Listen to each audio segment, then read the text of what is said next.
العاشرة تماما بتوقيت أسمر. إلى حضراتكم نشرة الأخبار مستهلة إياها بالعناوين.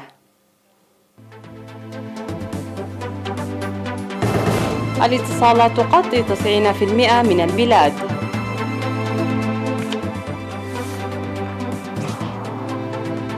إحياء اليوم الوطني للحملة الخضراء.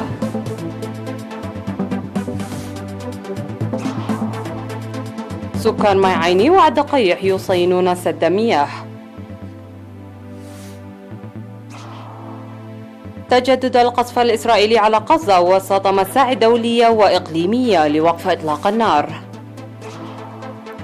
ارتباك بشأن الكمامات في الولايات المتحدة وتحذير من خطورة السنة الثانية لكورونا. وإعصار يتسبب بقتل وجرحى وتدمير ممتلكات في ووهان الصينية. أهلا بكم إلى تفاصيل النشرة. أفادت وزارة الاتصالات والمواصلات بأن تغطية الاتصالات في البلاد جغرافيا وصل إلى 90% نتيجة الاستثمار الذي جرى بأكثر من 900 مليون نقفة. أوضح وزير الاتصالات والمواصلات السيد تسفى سلاسي برهاني أن الحكومة قامت بتحديث معدات شبكة خدمات الهاتف الأرضي وإقامة 110 برج اتصالات الهاتف النقال والمعدات المرتبطة بها وإدخال الإنترنت وتوسيعها ليحصل 85% من الشعب على خدمات الاتصالات.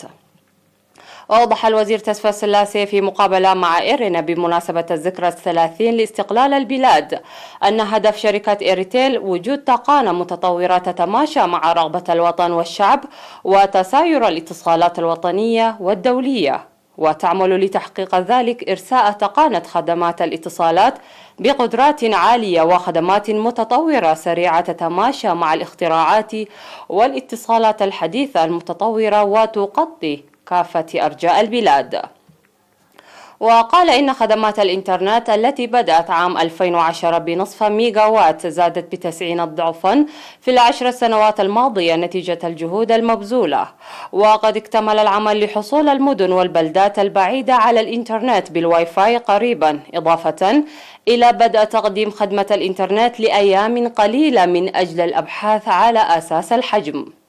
وذكر أن هذا القطاع له تحديات كبيرة وأن البنية التحتية للمواصلات لتركيب أبراج الاتصالات في المناطق النائية والمناخ الصحراوي والتضاريس في بعض أجزاء أقاليم القشبركة وشمال البحر الأحمر وجنوب البحر الأحمر من المصاعب الرئيسية، مشيدا بالجهود المبذولة من الشباب لتخطيهم هذه الصعاب والوصول إلى المستوى القائم.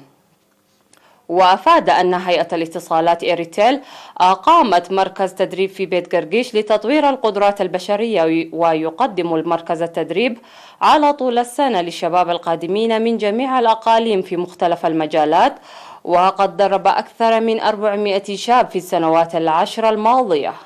وحول البرامج المستقبلية، أوضح وزير الاتصالات والمواصلات السيد تسفى سلاسي برهاني العمل لتطوير الاتصالات التي تقدم الخدمات السريعة عالية الجودة ونشر خدمات الهاتف النقال والإنترنت المتطورة في أرجاء البلاد عامة، وبدء خدمات الموبايل البنكي وخدمة النطاق العريض أو الحزمة العريضة في تقنية الاتصالات بروند باند وخدمة التعليم العام وغيرها.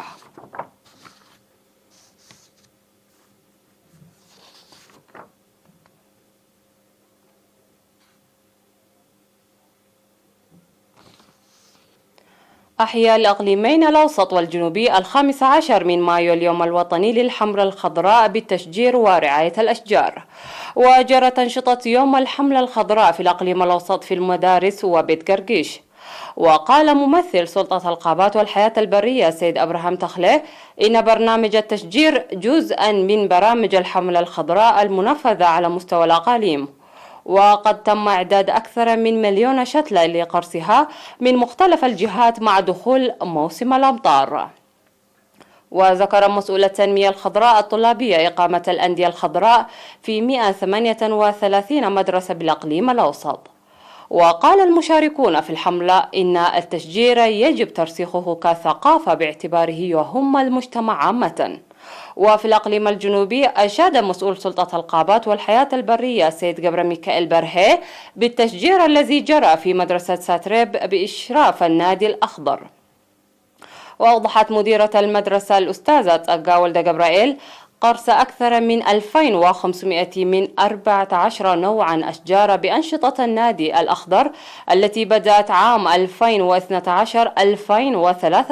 ب 112 طالب. وكانت مدرسة ساتريب قد تقلدت جائزة بأنشطة النادي الأخضر في 15 من مايو عام 2015.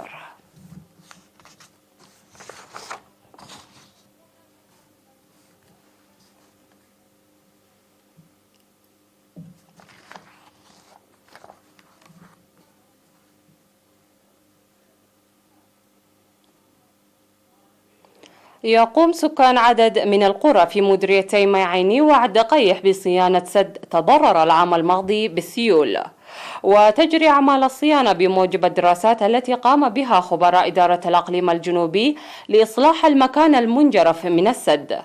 وقال خبير تنمية البساتين في مديرية عدقيح السيد ملقيتا فتوي إن النفير يشمل أيضا بناء المدرجات لحماية السد من الطمي. وأوضح مدراء القرى في المنطقة أن السد يسهم لتطوير المياه لمواشيهم وتنمية المياه الجوفية.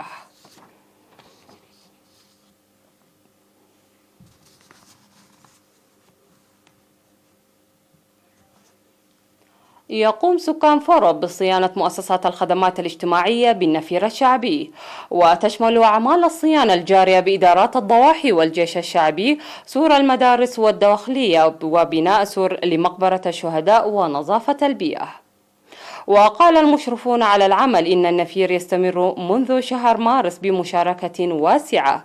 يذكر أن سكان فورو قاموا في الأشهر الأخيرة من عام 2020 بأعمال حماية التربة وحفظ المياه لبناء المدرجات والحواجز المائية والتشجير وغيرها. مشاهدينا، هذه كانت أخبارنا الداخلية. فاصل قصير من ثم نعود لمتابعة الأنباء على الصعيد العالمي. ابقوا معنا.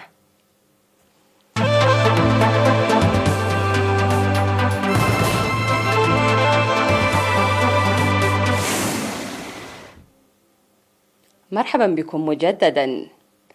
جدد الطيران الإسرائيلي قاراته الجوية على غزة في ساعات مبكرة من صباح السبت، ورد مقاتلو حركة حماس بإطلاق صواريخ على إسرائيل وسط سعي دبلوماسيين أمريكيين وعرب لإنهاء العنف. وقتل 10 من أفراد عائلة فلسطينية واحدة جراء ضربة جوية إسرائيلية استهدفت غرب غزة، وفق ما أفاد مسعفون في القطاع الفلسطيني. ومع عدم وجود علامة على انتهاء القتال، امتدت الخسائر إلى أماكن أبعد، مع إعلان الفلسطينيين سقوط 11 قتيلا في الضفة الغربية المحتلة وسط اشتباكات بين محتجين وقوات الأمن الإسرائيلية. وقالت السلطات الإسرائيلية إن 8 لقوا حتفهم في إسرائيل، وهم جندي كان يقوم بدورية على حدود غزة و6 مدنيين إسرائيليين. وتقود مصر جهودا دولية للتوصل إلى وقفة لإطلاق النار وسط مخاوف من توسع نطاق الصراع.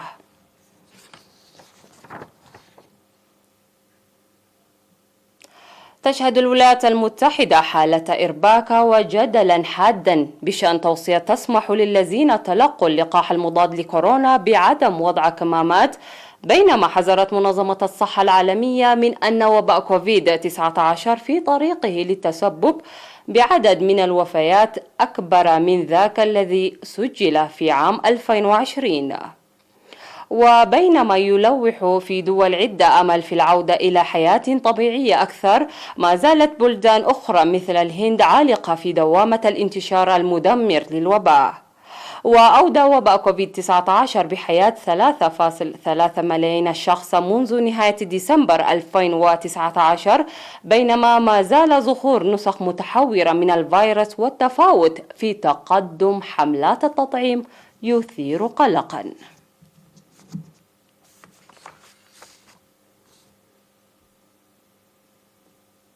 لقي 7 أشخاص مصرعهم وأصيب المئات، إضافة إلى تدمير العديد من المنازل والممتلكات جراء إعصارين ضربا إقليمي في الصين وفقا لتقارير إعلامية صينية.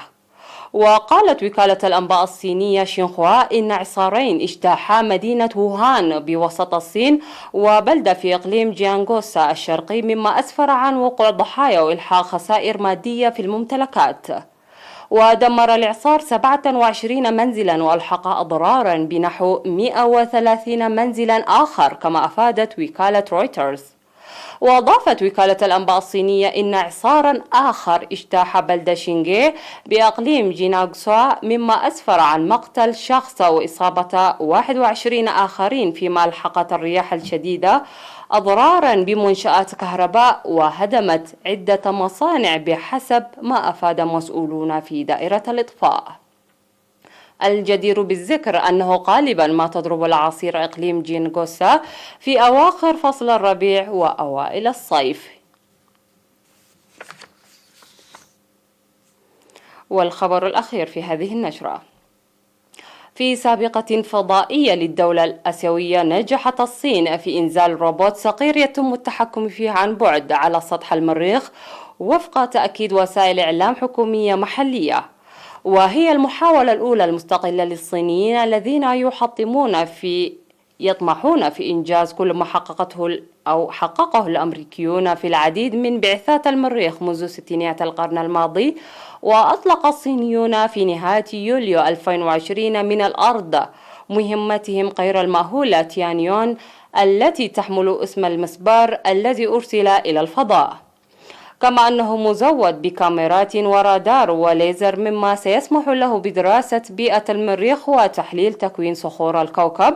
وقالت القناة الصينية الرسمية إن مركبة الإنزال تيانيون 1 هبطت بنجاح في المنطقة المحدد مسبقا على المريخ مع الروبوت شورونغ، موضحة أنه تم تلقي إشارة على الأرض. والهبوط على الكوكب الأحمر أمرا معقدا، وأخفقت مهمات أوروبية وسوفيتية وأمريكية عدة في تحقيقه في الماضي.